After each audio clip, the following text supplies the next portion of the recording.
All right, everybody, welcome to Class 1, Part 1, Tonalism, Mystery and Memory, and Imagination. And this is kind of a continuation from the first series of classes. And today we're going to be talking about the importance of light and how we use it in design for painting. It's going to be a lot of fun. The only unfortunate part about that is that light in tonalism is not always really evident. Tonalism a lot of times has that kind of muted, soft light. So a lot of the examples in both the photos and in the paintings that I'm going to show you guys, and even in the first demo I want to do, are going to be less tonalist. I know Cheryl's going to ask me here in a little while, that's not very tonalist, and that's going to be true. So I'm going to leave it up to you guys to think about how would I use these lessons, these ideas, things that are going to make all of our paintings better, not just our tonalist paintings better, but how would I use this in a tonalist way? Does that make sense at all? Yes. Okay. So a lot for me, I'm really into contrast in light and dark, contrast in warms and cools, contrast in, opaque paint versus transparent paint, contrast even in just the design of, like, if I want it to be a sky painting, I'm going to have a little bit of land and a lot of sky, or vice versa, and how we use those things. What I find so great about light as part of my design concept is that it makes everything work together.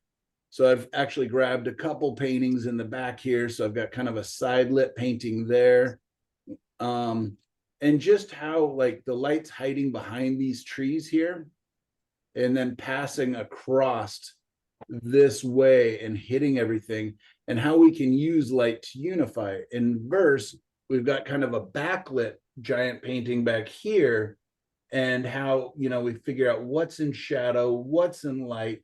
And in both images that we have here, you can see how the light is both becoming the focal point or guiding the eye, as well as communicating lights, shadows, and harmonizing the piece.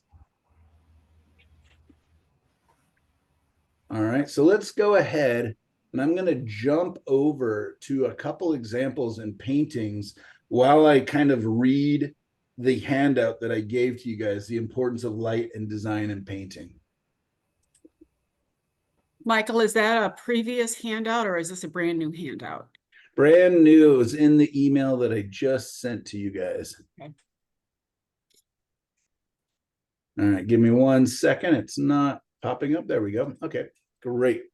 All right, so everybody sees this kind of big white page here? Yes. Yeah. All right.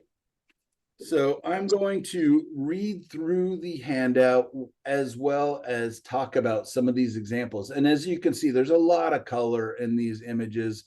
But we're going to talk about the use of light in the design.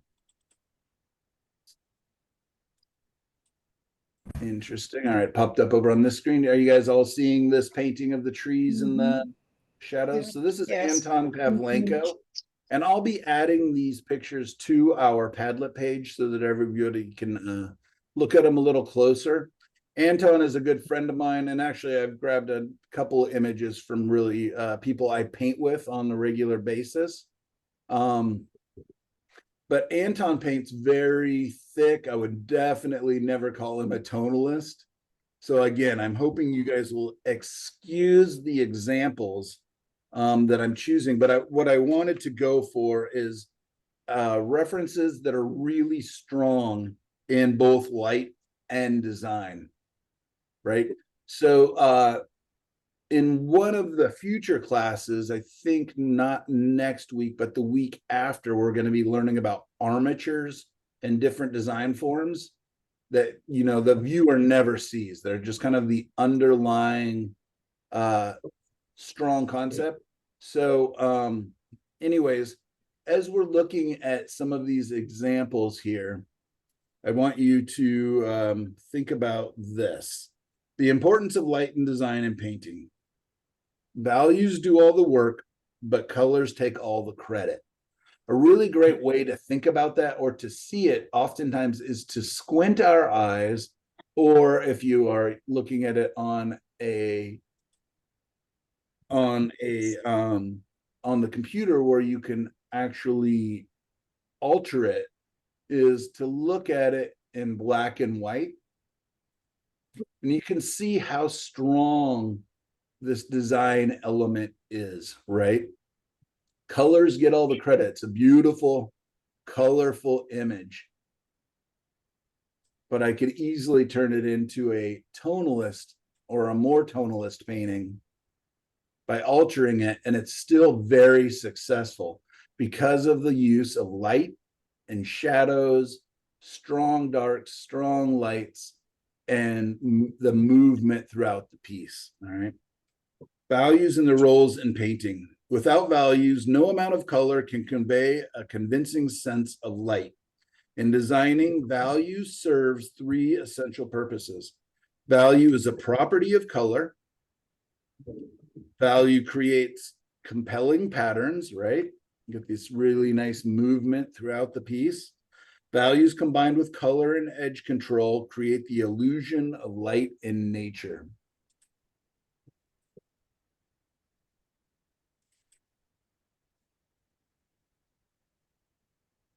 This is an Arthur Wesley Dow image here. And even though it's very kind of soft, almost atmospheric, there's a sense of movement through it. And the sense of movement is done in line, the lights and the darks, but also how the light is traveling through the piece. One thing I'm going to ask you guys to start to observe, and one of my first two rules is, where's the horizon line and what is the light source? I want you guys to start to look at these and think, is it front lit, side lit, or backlit? In the last class, we dealt with mostly a lot of backlit paintings, sunset, sunrise, from behind. In this class, we're going to be talking a little bit more about front light and side light. So what would you guys think this painting is? Front light, side light, or backlight here? Top right. What's that? Top right. Top right, exactly. Yeah. There's something that's kind of casting some shadows. I'm guessing there's some large trees behind us, and the light is breaking through the tops and hitting the tops of these. And it's so interesting that we can tell the viewer what the light is doing by, just the effects of the light. Can we go back to that painting for just a second, Michael? Please. And you're talking about value and color. The sky is virtually one value, at least in the we're seeing. And then what's interesting to me is the foreground. It's green and there's a lot of different things going on, but it's all the same value. Do you know what I mean? Yeah. There's a lot of action going on, but it's different color, all the same value. Yeah, it's kind of got these pinky purpley grays and then green grays. And yeah, exactly right. And what's he doing there is he's telling us, you know what, this is not the focal point, right? If he put some really strong contrasty grasses here, it would change the idea of this painting. So he's just telling you all of the information that I want you to care about is in this band, right? Not a lot here, it's very quiet. Not a lot here, it's very quiet. Not a lot here. But then you have these beautiful contrasts through this area. But the foreground is not boring. It's not a flat. And that's not quite, but almost. There's just enough information to tell you what's going on, but not enough to beat you over the head with it. Right. Trying to remember, what student did we have in the last class? Oh, it was Regini, where she had that big, soft, kind of reddish field of grasses. And Regini thought she should, you know, come back in and put a lot of contrast and a lot of information there. But we all thought,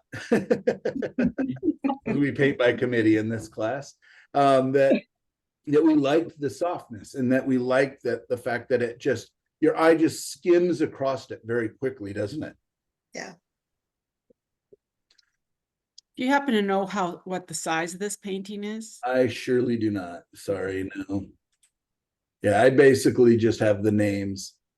All right, so this is Brian Blood. He is from the Carmel area, paints a lot of the dunes and the twisty trees. I'm lucky enough to own one of his paintings and his wife's paintings as well.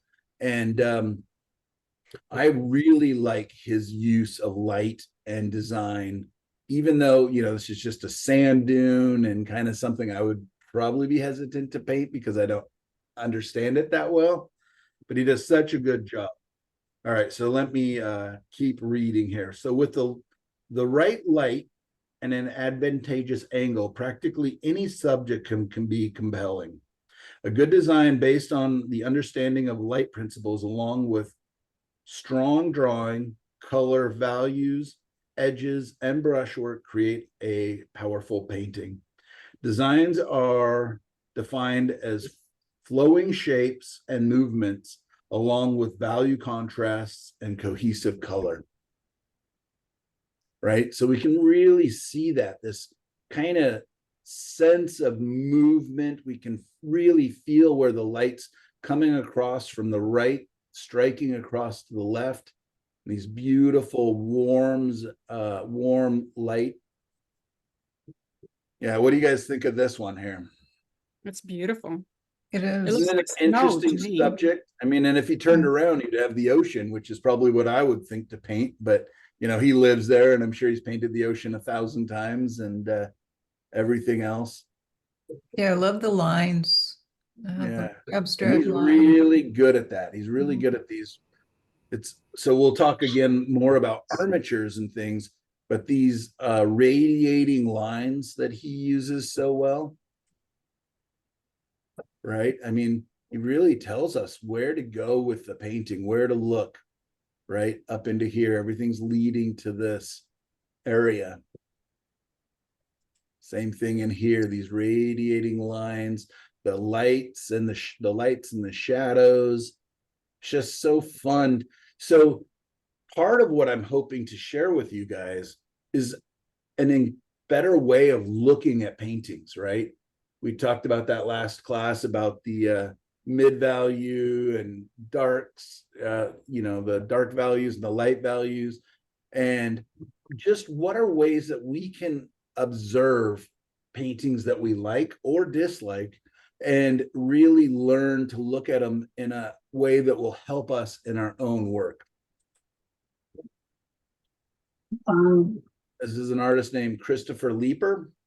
I don't know anything about Christopher, but I really liked that direction of light. You know, as I said before, we were class, we dealt a lot with backlighting, but he's still got these beautiful guidelines, broken up angles, uprights, horizontals. He's got all this movement. All right, the painter's toolbox. Good drawing. So these are our tools when we're going forward to work. Good drawing, color, values, edges, and brushwork help create a competent painting. However, no amount of skill can make it successful without an understanding of light and design, right? It really is that important. And we've all witnessed paintings that could be successful, you know, whether we're looking at a show or other things, but then everything is flat and kind of washed out or just uninteresting. Maybe it's all too dark without design, you know, the big shapes, but also that use of light and conversely shadow is really what's going to help us move through the piece. If this was all flat and colorless and valueless, this would be a much more boring painting, correct? A lot less movement in it. Creating patterns and light. By creating patterns in your paintings, that represent and embellish the scene. Wow. You lead the viewer's eye on a pleasant journey. Use color and values to create existing contrasts and restful areas that complement each other. Effective edges and brushwork enhance both the design and the feeling of light. If your painting has issues, whether with values, color, drawing, edge control, or brushwork, remember that the root cause often relates back to light and design, right? So this could be a very simplistic image, but this use of light as it's coming through, breaking through here, the angles that he's added. This is David Sharp, one of my favorite painters out of Canada. I just love how he takes kind of simple images. I mean, I bet almost any of us could paint something somewhat similar, but he's very clever about his use of light, shadow, and I think mostly what I really like about his work is his angles, right? I imagine these trees were more upright and stuff, but he just adds a sense of movement. This is Eric Bowman, probably the painter that I own the most paintings from, and a good friend of mine, and I just love his work. He does a lot of these little studies. All right. Creating patterns in light. By creating patterns in your painting that represent and embellish the scene, you lead the viewer's eye on a pleasant journey. Use colors and values to create existing contrasts and restful areas that complement each other. Effective edges and brushwork. Is that the part I just read? I feel like I have it twice on my page here. Both the design and the feeling of light. If your painting has issues, yeah, whether with values, color, drawing, edge control, or brushwork, remember that the root cause is related to light and design. So this is a frontlit painting, kind of the opposite of what we were looking. I'm guessing that's why I put it on both pictures here. So we got backlit and frontlit, even though it's very subtle, right? Would you guys consider this almost a tonalist painting? Yeah. It's just got such nice harmony in it. And I just really love his use of brushwork. Another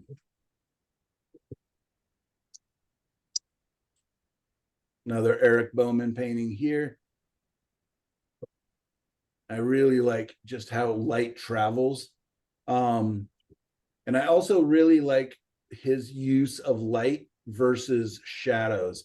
It almost reminds me of some of the lessons that we learned from looking at some of the early American painters, where you see where the light meets the shadow, it often will have a third color. You see that? Sometimes Yeah. it's cool, sometimes it's warm, and it really just helps the light to travel, to move through and create that transition. This is another Eric Bowman. I just really, I mean, what a brave painting to just take. The whole thing is about this contrast of light striking this tree, casting the shadow. Again, he has those transition colors as the shadows and lights meet. Hey, Michael, Yes. one thing that I'd like to differentiate is the difference between shade and shadow. Okay. So shade like on the object versus cast shadow. Yes. Yeah, good question and good observation. What would you like to say about it? Well,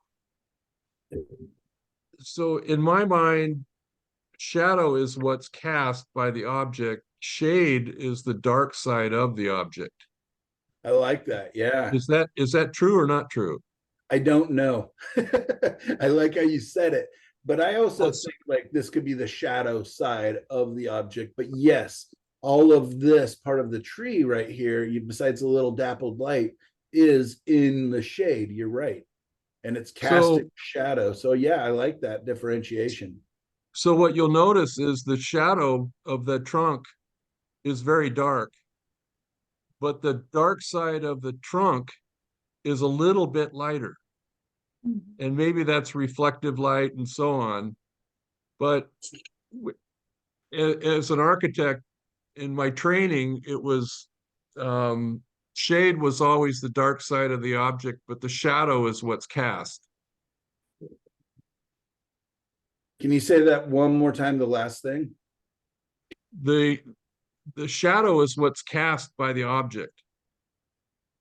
And the shade is the dark side of the object. The dark side, or like this canopy of leaves is casting shade upon this trunk. Sure. Okay, yeah, I like that. And actually, that leads me perfectly to the next thing. So, understanding light. Light in painting can be broken down into seven common types. We've got highlight. Also could be direct light, right? The light's casting, that's very strong here. We've got halftone. We have core shadow, which is generally where the objects meet. Like if this was a still life of a pear on a table, the core light would be just underneath. And oftentimes that's going to be your darkest light, is where object meets other object, tree meets ground. Shadow. Reflected light, so you can see him bringing some warmth back in. And dark accent, kind of more shadows, where it gets into the deeps and darks of things. Additionally, there are 4 light sources to consider. We have sunlight, skylight, which is the just kind of like the light reflecting off the dome of the sky. That'll be the softer light that's coming back in and infecting areas, kind of like in here, actually, in these shadows. We have reflected light and diffused light, this is a very strong light, but maybe in one of our other pictures here, we'll be able to find diffused light. Diffused light is standard on overcast days. Shadows come in 2 types. Form shadows, or I guess we could call it shade. Form shadows and cast shadows.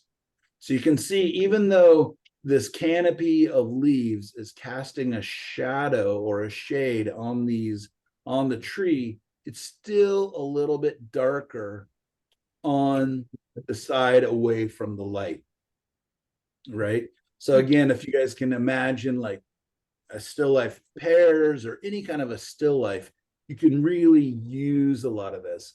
In tonalism, a lot of this gets a little washed out and we're not using it as much. But I think it's really relevant. I mean, look at this bounced light. Even though all the objects in the foreground are in shadow or very dark, look at this bounced reflected light coming in to these trees. So they're not just silhouettes. They're not just dark silhouettes, right? There's some information. There's some light getting in here. Do you guys see that over here? Yeah. Reflected warm light kind of bouncing up off the ground probably. And then look over here. We have light that's probably bouncing off, could be coming from the sky. It could be coming from something to the left, but it's helping us differentiate. But it's nowhere near as strong as the light and shadows in the background. And Lisa, I'm going to ask you really quickly there, Lisa Fairbank, what is the difference between the foreground, these trees, and the rocks, the mountains in the back? Well, there's a lot of differences, but the main difference is the edges and the focus. So, also, there's a lot of temperature differences. I mean, I think it's really interesting. I'm thinking about, when I look at this, I'm thinking about plein air. Like if you painted from a photograph, you would not see that reflected light. Absolutely. Good observation. I mean, that is really key. So I don't know if you guys read what Lisa wrote on our Padlet page, but I really did challenge Lisa Fairbank more than any other student to go out and to paint from plein air. And unlike the rest of you suckers, she actually listened to me. And just kidding. But she really has challenged herself. I think, Lisa, you said that you're painting almost once a week, at least outdoors, and you've done a number of trips. And it's those kind of observations where you're just like, oh, there's so much more. Because yeah, if we took this photo with our camera, it would just be dark, dark, dark, right? So that it could capture the information in the back. So even if you're not wanting to be a plein air painter, I suggest you do it. It's so useful. But if not even that, I really suggest you take a photo and look at your photo while you're on the scene and just go, okay, camera, what are you doing that's different than how I see? Linda Camarada, you would have so many observations on this because you take sunrise and sunset photos almost daily. And you always are like, it's not what I saw. It's not what I saw. It's so different. And that's true because the camera is guessing. It's, not capable of capturing all that information. So it's guessing what it thinks you want out of that image. That's why I also suggest taking 3 photos. Take 1 photo into the lights with the light as a focus, the background in this case. If this was a scene I was looking at with my iPhone and I was looking at my screen, I would touch my screen at this point, and all of this would become pitch black. I swear it would, right? But I would get a lot of nice information back here. Then what I would do is touch my screen into the darkest shadow area, right? And then all of a sudden I'm going to see information here, but all of the background is going to be washed out and, crazy looking, right? And then I would try to find a mid value and touch that, and that's when it's gonna really kind of guess, like, oh, I don't know what you want, Mike, there's too much here. And then when I always do this when I find a scene that I'm like, yeah, this really could make a nice painting, and it's worth it. It takes you an extra 5 seconds to do that. And then when you come back to the studio, I literally will look at all 3 photos to gather what information do I want, right? Because if this was just straight silhouettes, it's not nearly as information as having this little bit of bounced cool light, warm reflective light coming into it, right? And then if this was all washed out in the background, so that is the advantage of plein air painting, one of them, and the disadvantage of working from photos. But if we understand how our camera is working, and it's working really hard for us, it's just not that smart, then we can use the camera to the best of our abilities. Have you guys noticed that at all? You've demonstrated that you can take a photograph and make adjustments to it in the contrast and whatever else you adjusted there, to bring some of these things out. Absolutely, yeah. So just another note on taking photos. If we all look at Linda Camarada, I don't know if you guys can see her in her head there, but behind her, the scene is very white, like it's being bleached out because it's focusing. It's same thing with Darlene Pro. There's not a lot of contrast behind because it's bleaching out the highlights. When Gail walked in with all the light in her studio, it was the same, or in her area there, it was the same. So if you're taking photos, I urge, and you only have time for 1 or 2, I urge you to overly focus on the light area, and then you can lighten on your computer. So you can bring the information back from shadows, but if it's bleached out, that information is gone. Does that make sense? Yes. Okay. Look at that warm light and cool shadows. Isn't that beautiful? This is Ivan Fedorovich, and then I don't know how to say his last name. Fedorovich, I think. Fedorovich. Understanding light. light in painting can be broken down into 7 common types. Highlight. Oh, this is, gosh, I'm sorry, I'm repeating myself again. I don't know why I put it in there. Okay. I was meant to just repeat myself on those two, but or I think I was meant to go between the 2 images. All right. This is Kim Casimir, abstract design patterns, right? If we squint our eyes at this painting is almost like a really beautiful abstraction, right? Lots of nice movement, horizontals broken up by some angles, and lights and darks. Use the 3 value families. This is something I talk about in every class, right? The lights, the midtones, and the darks to create cohesive arrangements or paths of travel within your painting, right? So if we look at this, and again, squinting our eyes, we really can see the highlights or the light family, the midtones, and the shadows.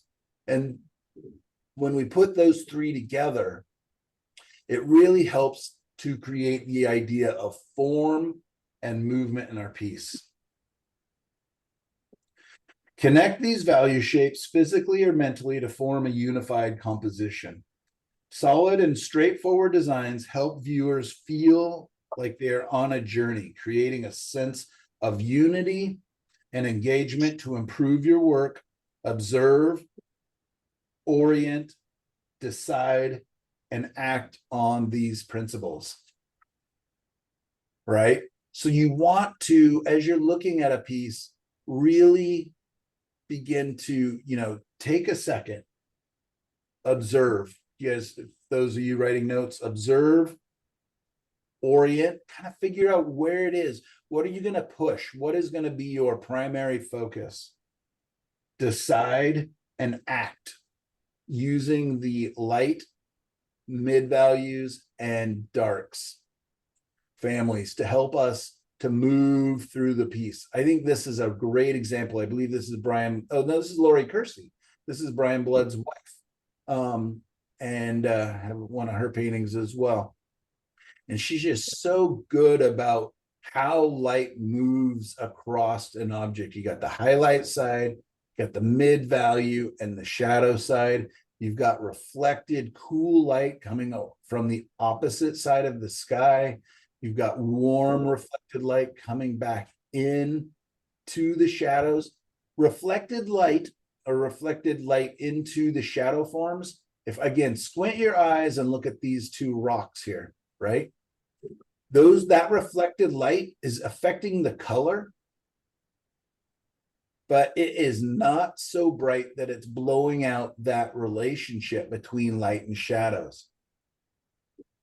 Same thing in the trees. You can see some of that warm reflected light off the warm ground kind of coming back up into the trunks, underneath the leaves.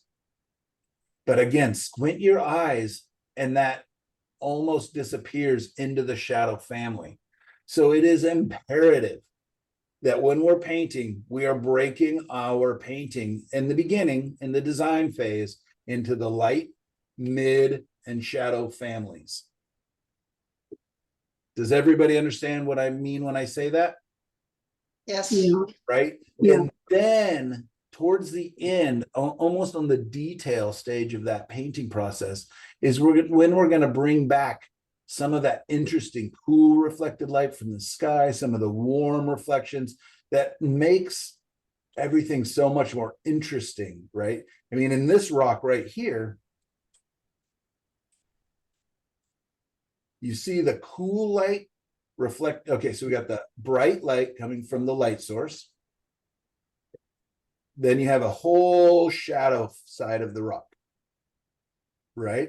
And you've got the core shadow, the darkest shadow there.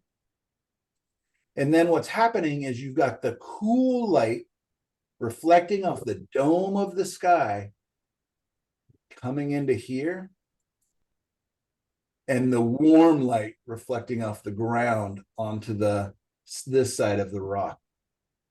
Does that make sense? Cheryl, before Yeah. class, you and I were talking about Thomas Kitz's lesson on turn Yeah. the form using color versus only values. Yeah. And that's very much a great example of that. Well, what I see on that same shadow on that rock is that the reflected light that's coming in also goes onto the ground to lighten that shadow as it goes away. Absolutely. So the core Yeah. shadow will generally be the darkest, happens here too. And then as it moves away from the object that is casting that shadow, the shadows often get lighter. If this was just a big black shadow, it would look really silly. And there's a lot of artists that do that. And some of them, just for effect. Imagine if all these cast shadows were just black, right? It would really flatten the image and deaden the image. So by having this, again, these are cast shadows from these rocks, from these trees, right? But there's still color in there, right? And the reason is because you have this strong light source, but you also have the dome of the sky. You have that reflected light, which is much softer, much lighter, much less strong, but still getting in there and bringing some light. So again, cast the core shadow, the reflected cool light, the reflected warm light. And then you've got that reflected skylight coming into the shadow. So it's not, especially the further it gets from the object that is casting it.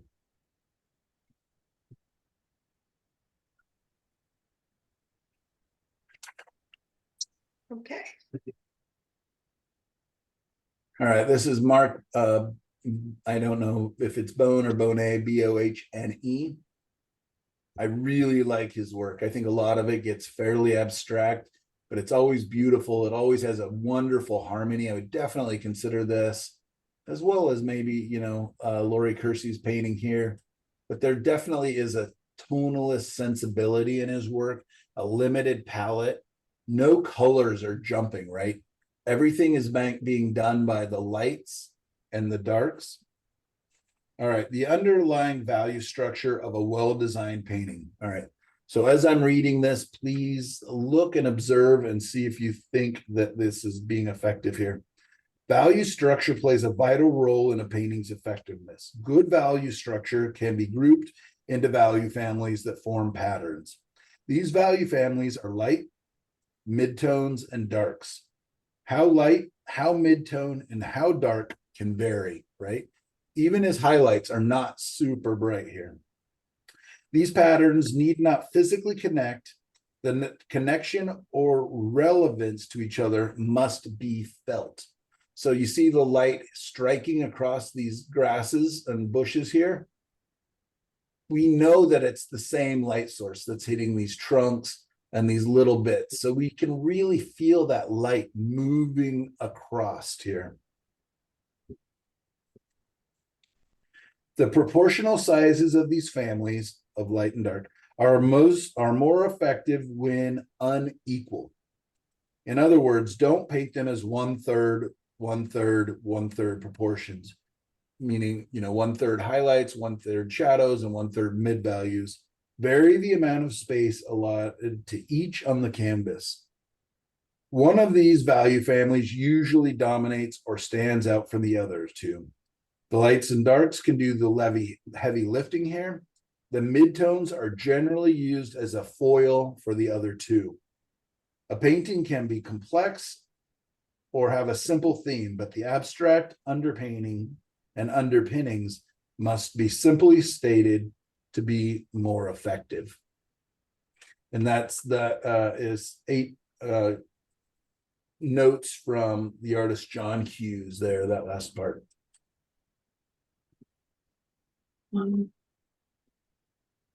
So yeah, as we're looking at these, just think about the use of light versus just, darks and lights, but literally the light, like from the sun or from the clouds or from the sky, and how they're using it to create their design here. This is Mark again, right? So this is an interesting one where the focal point probably in my idea here is in this, and it's all about that contrast from the light to dark. He's got a cool light source coming across.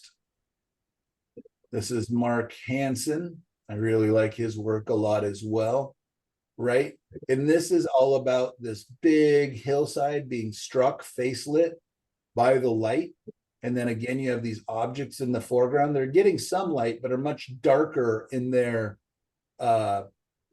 mother color, right? Like this is a much darker tree than the hillside behind it.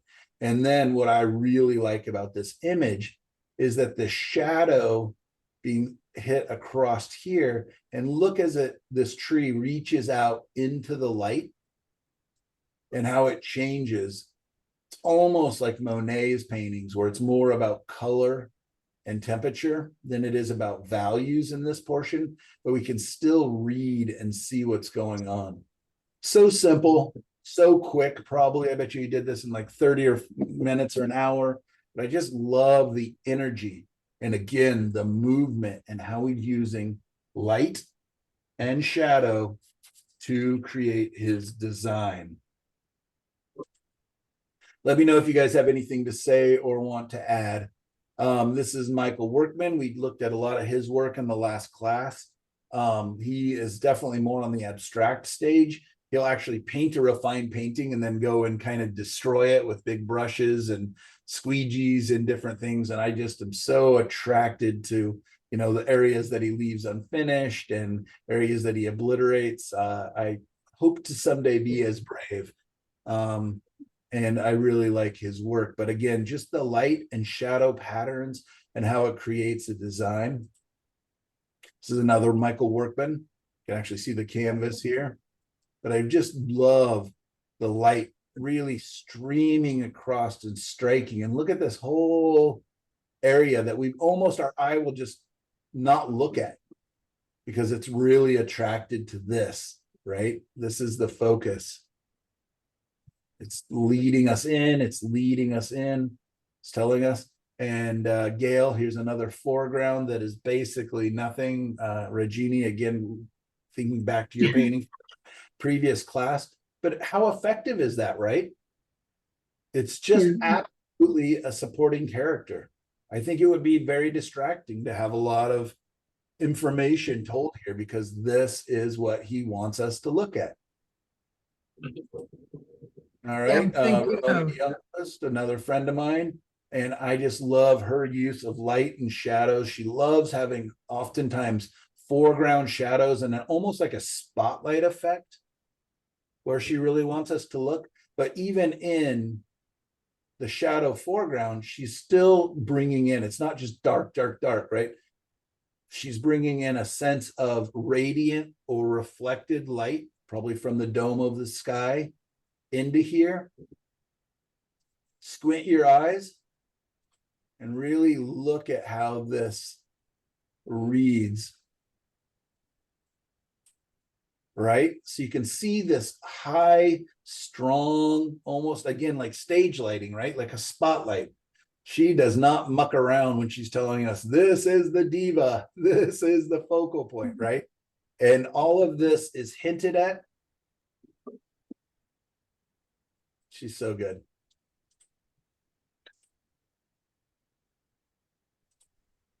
Another one of hers, right? Is there She's the any one that doubt puts where a she White wants us? House. She Is loves, she the one- Yeah, okay. always, there's almost always a White House. I've painted with her so many times that there's no White House in sight, and somehow her painting ends up with one. We'll be painting vineyards and she just doesn't put in the vines, but there's a White House somehow. I don't know what she's doing, but I mean, is there any doubt where she wants us to look in this painting? And then all this beautiful supported information that's telling this cast side light. I love the little suggestion of light on the road and the tops of those fence posts.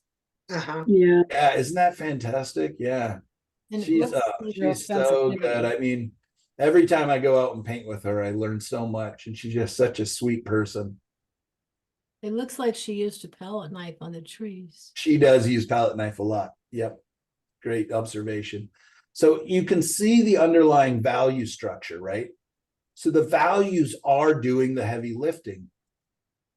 But if anybody besides you amazing students in my class who are so educated and smart, anybody else would say the colors, right? Oh my God, I love these oranges and warm earthy colors contrasting with these blues. But the truth is 90% of it is done here. She paints with burnt umber oftentimes, or even sometimes asphaltum as her undercolor. Shh, shh, shh. There's a lot of red in the sky, a lot of that orange. Burn umber and Mhm. Oh, sorry. Almost done here. One more Ramona Youngquist. Very much softer. This almost feels like pastels to me, but I've always really liked this piece. I bet you it's only like 8 inches by 8 inches or something. She does these beautiful little studies. And what I really like too is she's not overly telling us. All these branches are just kind of whisked in and, probably just lays down a palette knife edge. But I just love this. It's the same thing where the foreground is kind of obscure and you know what I mean? There's not that much information, but it still leads us in, gets us to this area. And it's going to be the same thing with that strong contrast, really helping us to know where to go. But the truth is, this painting probably sold the second she put it in the gallery because of these gorgeous colors, right? Values do the work, colors get the credit. Scott Christensen. Wow. The monochromatic feel to this, it's almost all warm orangey colors. But again, you can really feel the lights, the shadows, the warm light. Nice painting. And this is Warwick Fuller.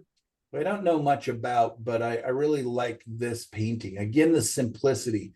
I can see myself like approaching this scene, like going out plein air painting and really just like, okay, how do I lock in? What is interesting here? And it's those light rays that are sneaking through the tree, right?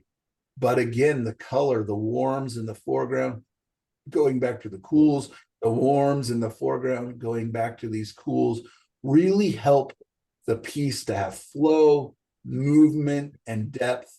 Let's go ahead and look at it in black and white really quickly. And I'm curious if these are going to be a lot lighter than this, because it feels a lot lighter, right? This feels lighter than this, but I'm kind of guessing that the values are going to be pretty close. they are. Yeah. Yeah. So you guys see that? So Yeah. watch when I bring the color back. Watch the contrast between this part of the ground and this part of the ground, this part of the trees and this. The trees are a little darker and then go a little lighter, but the ground is not much of a transition, is it? So he's using temperature shifts. Oh, Isn't that interesting? Wow. yeah. What a great extra tool. What a great extra trick. And it looks so simple in this, very almost simplistic painting. I really love it. So that's it for the examples of the importance of light and design and painting. I do have some photos that we can look at, but I don't know if we want to use that much time. But what I did was, are you guys seeing the Padlet page? Mm-hmm. Yep. So what I did was I grabbed a number of different photos, including the one I want to use today.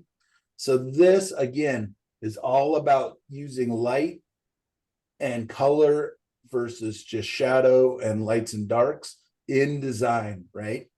We're really trying to create that feeling that the light is coming from the right, raking across and creating a sense of movement. So I've done that a couple times. This is, I think, the image that Dawn, you were kind of basing your last painting on, if I remember right.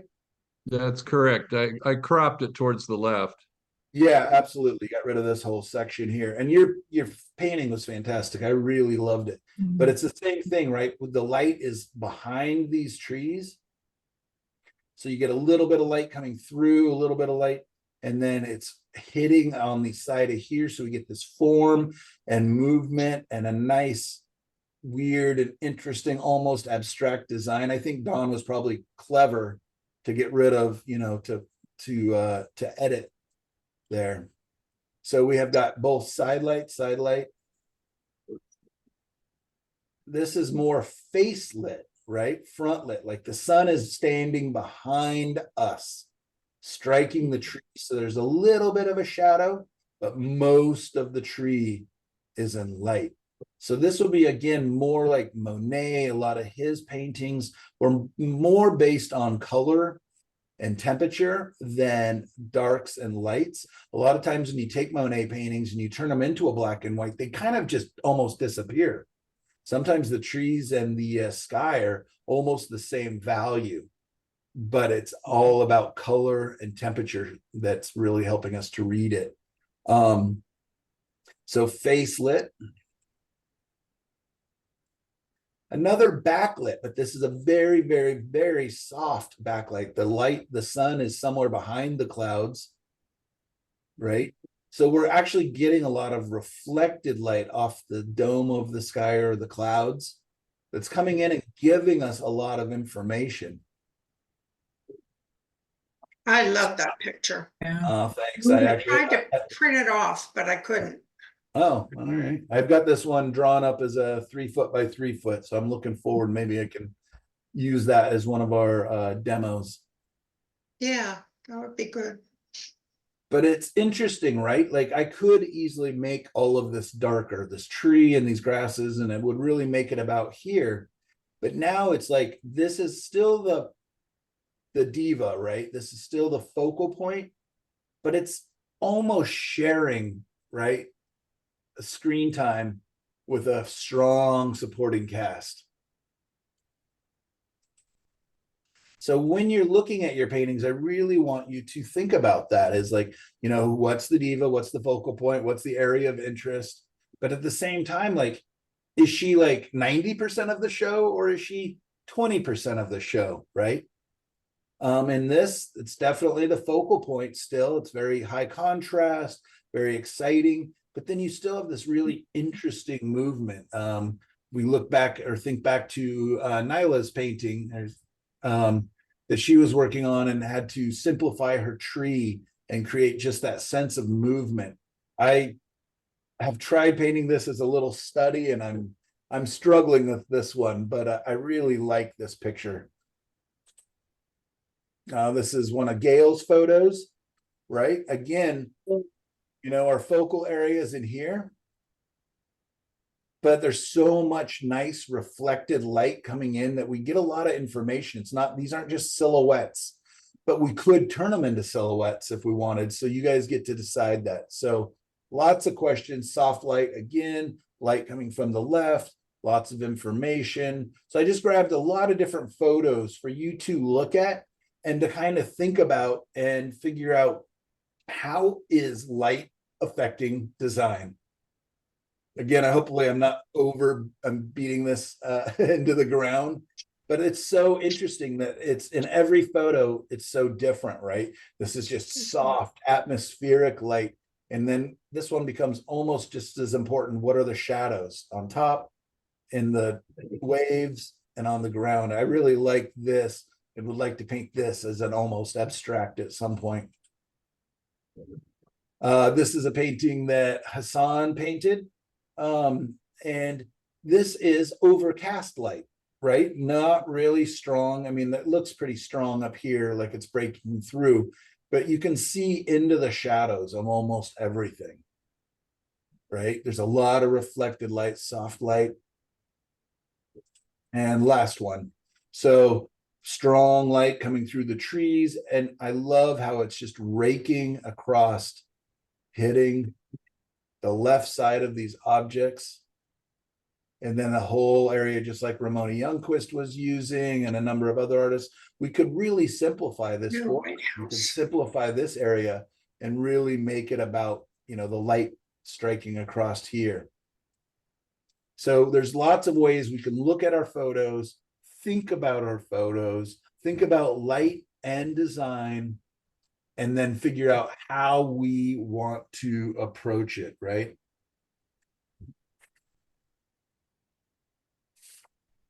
Any questions for me on that? Did that make sense to everybody? So we always talk about lights and darks, but this is actually the effects of the light, the sun, as a tool in our design. All right, gang. Let's go ahead and take a 10-minute break. Get some more lemon water if you're me, get some more tea or coffee, and we'll come back and I'm going to talk about 2 paintings I've got on the demo. And if anybody put more work onto Padlet between the last classes and this week and would like me to discuss it, let me know when we come back. Otherwise, I think today we'll be mostly doing demos. Okay. All right. Mhm. See you guys in a bit.